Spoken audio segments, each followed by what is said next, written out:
Le nouveau documentaire de la BBC sur les relations de la famille royale avec les médias a été critiqué par un journaliste qui est apparu dans la plongée profonde en deux parties dans la famille royale et la publicité. Amanda Plattel a déclaré qu'elle se sentait trompée par la façon dont ses commentaires étaient dépeints dans Les Princes et la presse, après la diffusion du premier épisode lundi soir sur BBC 2. Madame Plattel a affirmé qu'elle s'était assise avec l'hôte Amol Rajan pendant au moins 2 heures de conversation filmée, qui, selon elle, s'est réduite à moins de 2 minutes de citations sélectives. Écrivant dans le Daily Mail, elle a qualifié le documentaire de travail de hache et d'hagiographie du prince Harry et de Meghan Markle. Elle a ajouté qu'elle se sentait complètement dupée par la façon dont son interview avait été intégrée au programme. La reine ne supporte pas où Kate Middleton et le prince William passent le plus clair de leur temps avec des enfants.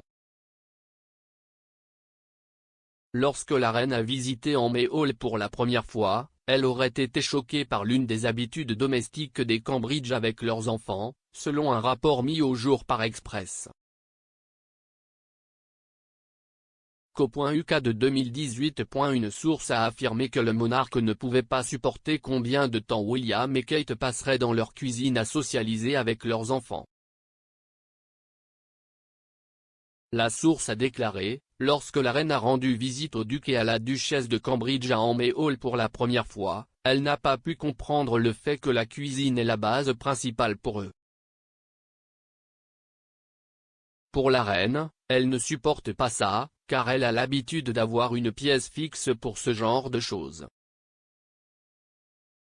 La source a expliqué à express.co.uk comment, peut-être comme de nombreuses familles, la cuisine des Cambridge est le centre principal de leur maison, contrairement aux nombreuses maisons de la reine. Même lorsque la monarque est loin des projecteurs des médias, comme lorsqu'elle est chez elle à Balmoral, on dit toujours qu'elle considère la cuisine comme une zone interdite. Le prince Harry s'est rebellé contre l'accord de longue date que la famille royale a avec la presse. La BBC a diffusé lundi dernier le premier épisode d'un documentaire en 2 parties intitulé Les Princes et la presse malgré les critiques de la famille royale de ne pas avoir été autorisée à projeter le film au préalable. L'experte royale Camilla Tominey a parlé de l'arrangement sur Royal Insights. Madame Tominey a déclaré, « Je pense que les 2 garçons ont toujours considéré la presse comme un mal nécessaire. Cependant, lorsque nous parlons de jouer à des jeux, nous savons qu'Harry était moins à l'aise avec les arrangements que William. Nous l'avons vu en particulier lorsque Meghan est entrée en scène et qu'il a en fait demandé à Jason Knopf, alors secrétaire aux communications, de publier cette déclaration sans précédent dans laquelle il l'a qualifiée de jeu auquel lui et Meghan n'étaient pas disposés à participer. La princesse Anne assiste au bal en l'honneur du triomphe olympique du Royaume-Uni. La princesse royale a assisté au bal de l'équipe GB jeudi soir pour célébrer le succès de l'équipe GB aux Jeux Olympiques de cette année et a remis un prix à un Olympien spécial.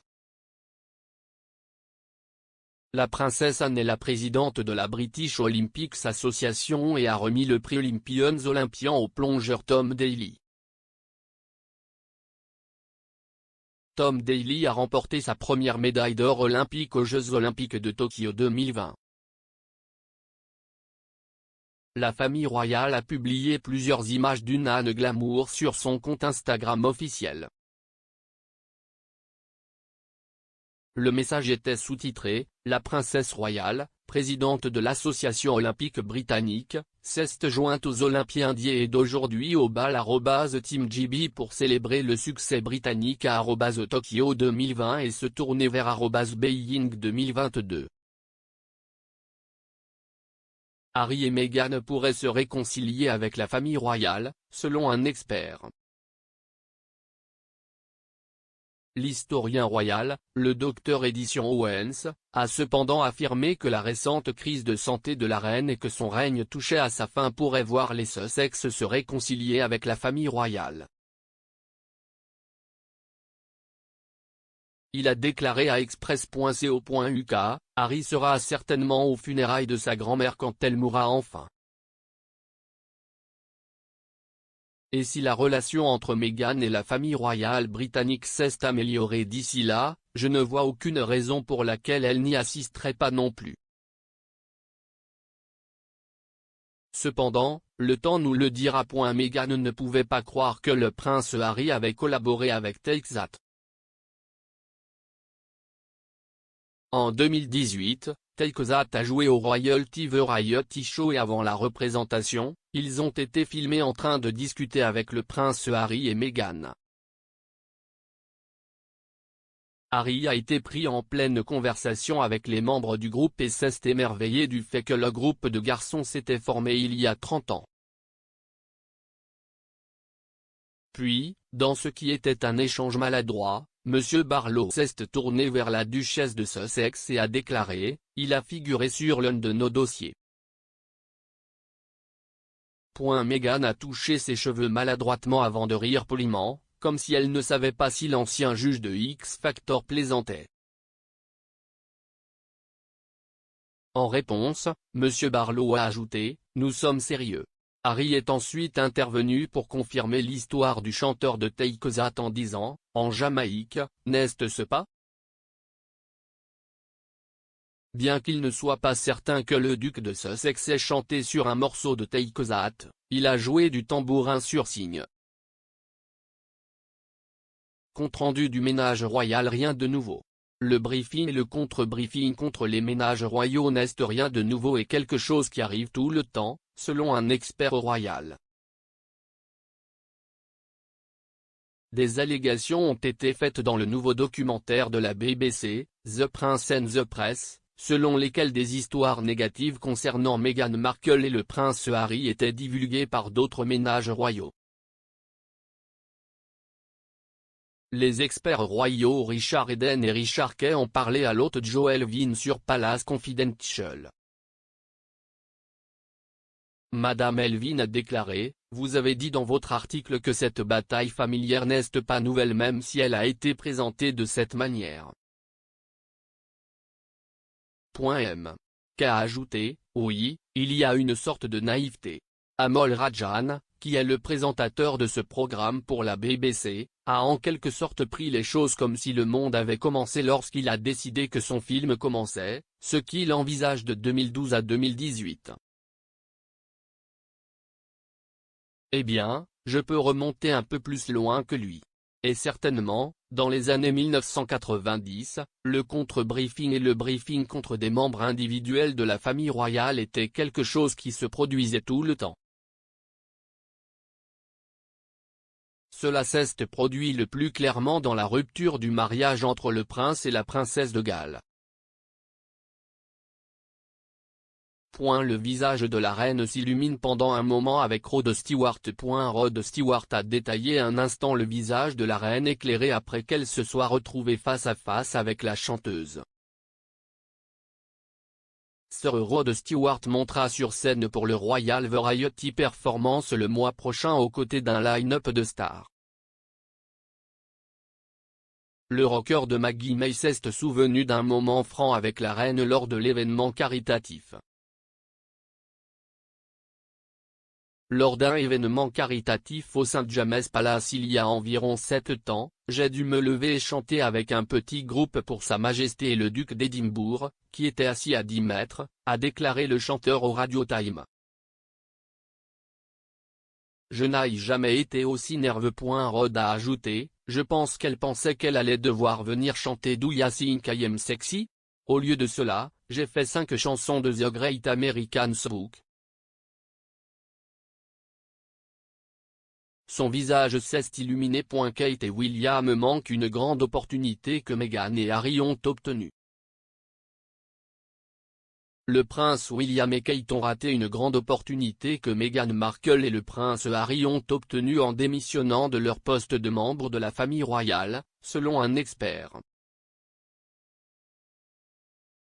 Les animatrices de Royally Obsessed, Roberta Fiorito et Rachel Bowie, ont discuté de la récente interview de Meghan Markle dans The Ellen Show. Madame Fiorito a déclaré, « Ce n'étaient pas des choses nouvelles, mais c'étaient des choses dont elle n'était pas vraiment capable de parler dans sa vie royale. Je pense que le contraste et le grand rappel de cela pour moi est que Kate et William et les membres de la famille royale à Londres n'ont pas cette opportunité, et n'ont pas la possibilité de partager autant sur leur vie personnelle. C'était comme vraiment une sorte d'ouverture des yeux pour Meghan. Mike assez confiant pour discuter ouvertement des problèmes de mariage. Le mari de Zara Tindall, Mike, a été félicité pour avoir discuté ouvertement des problèmes de mariage du couple dans Loose Women d'ITV. Les hôtesses de Royally Obsessed, Roberta Fiorito et Rachel Bowie, ont discuté de l'apparence de Mike. Madame Fiorito a déclaré sur le podcast, « Cela vaut la peine d'avoir un Google de Mike Tindall apparaissant sur Loose Women. Il s'agit d'une édition axée sur les hommes de l'émission de discussion ITV.CIST typiquement Loose Women, mais ils ont fait une édition pour hommes. Je pense qu'il y a des campagnes pour rendre cette chose plus régulière parce que ce sont des hommes qui parlaient de beaucoup de choses qu'ils traversent. J'ai écouté des extraits. J'ai vraiment apprécié ça. Je n'ai pas pu trouver cette citation exacte, donc je n'ai pas pu obtenir le morceau audio, mais il parle de son mariage avec Zara et dit que ce n'est pas toujours des roses et des arcs-en-ciel, le mariage n'est pas censé être ça et les enfants ont été un énorme choc pour lui et un changement dans son système. Les célébrations du jubilé de platine vont continuer normalement. La reine n'envisage pas de modifier ses plans pour la célébration de son jubilé de platine l'année prochaine malgré les récents problèmes de santé, a suggéré un expert royal. L'ancien majordome royal Grant Harold a déclaré qu'il s'attend à ce que les plans pour le jubilé de platine se déroulent comme prévu l'année prochaine. Il a déclaré à express.co.uk, « Je pense qu'il est approprié de continuer comme d'habitude, d'être la reine en bonne ou en mauvaise santé. Il serait difficile de dire si la célébration serait réduite si la reine n'était pas en bonne santé à 100%, mais seul le temps nous le dira. Je suis sûr que les plans initiaux de la célébration se concrétiseront sous une forme ou une autre. William et Charles seront le visage visible de la monarchie. Le prince William et le prince Charles sont de plus en plus appelés à être le visage visible de la monarchie alors qu'une transition royale s'accélère, selon un historien. L'historienne royale Anna Whitelock a déclaré à express.co.uk, « Elle ne décide certainement pas activement de prendre du recul, elle est évidemment guidée par ses médecins. Et je pense que nous voyons en quelque sorte la réalité d'un homme de 95 ans légèrement limité par son âge. Nous allons donc voir une tendance continue à ce que Charles et William soient le visage visible de la monarchie. » Meghan décide de réduire les références à la famille royale. Meghan Markle a décidé de réduire les références royales, selon les commentateurs royaux, qui ont suggéré que la duchesse de Sussex se rebaptisait pour un nouveau chapitre de sa vie. Les commentateurs royaux Rachel Bowie et Roberta Fiorito ont fait remarquer que l'apparition de Meghan sur Ellen cette semaine montrait le revirement spectaculaire. S'exprimant sur leur podcast Royally Obsessed, Madame Fiorito a déclaré que la duchesse de 40 ans était en train de renommer davantage la Meghan qu'elle était avant Harry. Madame Fiorito a déclaré, « Meghan sur Hélène, dans la section des farces, il n'y avait pas vraiment de référence royale, à part son nom. La reine évitera toute fonction publique jusqu'en février. La reine passera un hiver tranquille à Sandringham alors que les médecins la surveillent à la suite de récentes crises de santé. Sa Majesté a toujours l'intention de célébrer Noël dans sa retraite de Norfolk comme d'habitude avec les autres membres de la famille.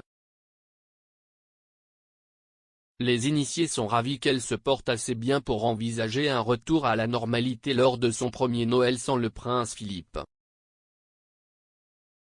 On pense qu'après un hiver de repos, après un séjour à l'hôpital de 24 heures et le rétablissement d'une entorse au dos ces dernières semaines, son premier engagement public pourrait être un service commémoratif pour son défunt mari.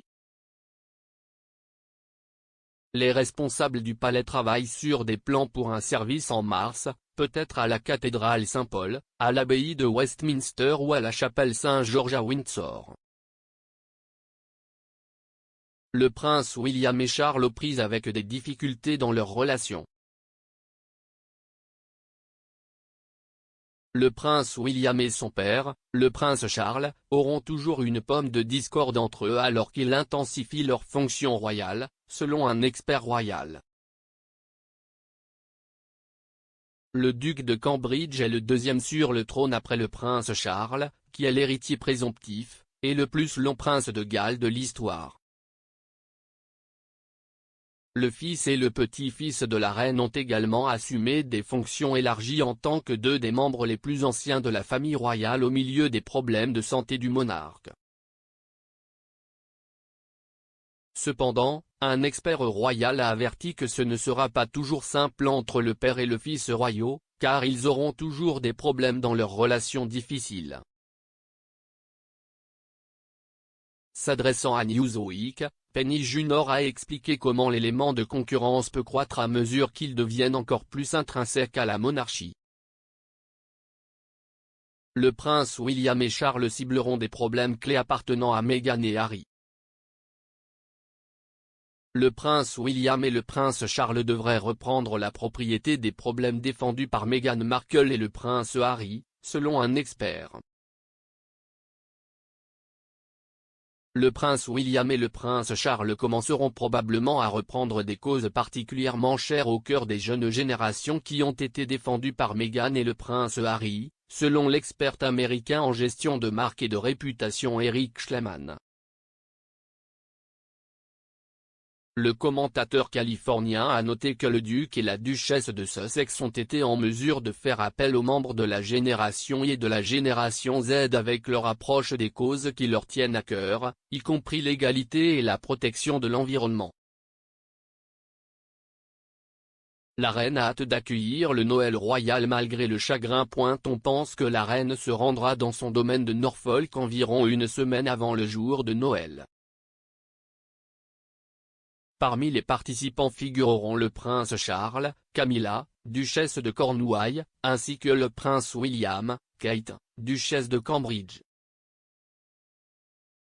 Ils auront leurs 3 enfants, le prince Louis, la princesse Charlotte et le prince George, en remorque pour les festivités. Les enfants de la reine, la princesse Anne et le prince Edward, sont également attendus. Le prince William et Kate Middleton pourraient accueillir la sœur de York comme nouvelle voisine. Le prince William et Kate Middleton pourraient accueillir la princesse Eugénie ou la princesse Béatrice comme voisine au palais de Kensington, a déclaré Marlene Koenig, historienne royale, à Express. Marlene Koenig, historienne et experte royale, a suggéré que la princesse Béatrice ou Eugénie pourraient être désignés comme les nouveaux locataires de l'appartement 1. Parlant des différentes résidences et maisons royales que possèdent les membres de la famille royale et des difficultés liées à qui pourrait les habiter à l'avenir, elle a déclaré à Express. Le mois dernier, la maison de la princesse Anne est la sienne et elle ira à ses enfants, ce n'est pas une maison royale. Il y a un quartier à côté que Mark Phillips a aidé à acheter avant le divorce, et si est là que Zara et Peter vivent et ont leur maison, tout va être à eux à un moment donné. Mais d'autres maisons et résidences royales, en ce moment, il s'agit plus de maintenir ce qu'elles ont.